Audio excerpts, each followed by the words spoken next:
that time, Herod the Tetrarch heard the reports about Jesus, and he said to his attendants, "This is John the Baptist.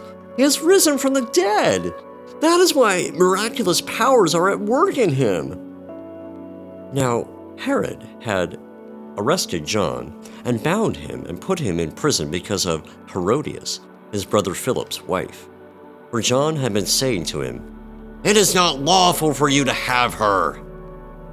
Herod wanted to kill John, but he was afraid of the people because they considered John a prophet. On Herod's birthday, the daughter of Herodias danced for the guests and pleased Herod so much that he promised with an oath to give her whatever she asked.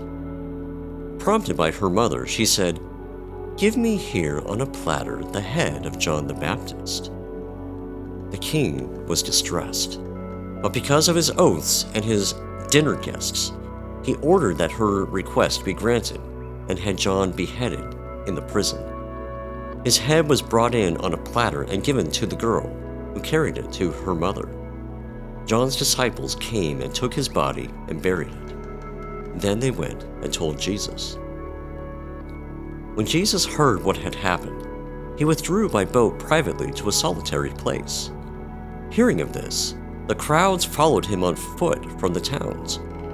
When Jesus landed and saw a large crowd, he had compassion on them and healed their sick. As evening approached, the disciples came to him and said, "This is a remote place, and it's already getting late. Send the crowds away so they can go to the villages and buy themselves some food." Jesus replied, "They do not need to go away. You give them something to eat." "We have here only 5 loaves of bread and 2 fish," they answered.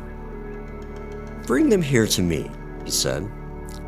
And he directed the people to sit down on the grass. Taking the 5 loaves and the 2 fish, and looking up to heaven, he gave thanks and broke the loaves. Then he gave them to the disciples, and the disciples gave them to the people.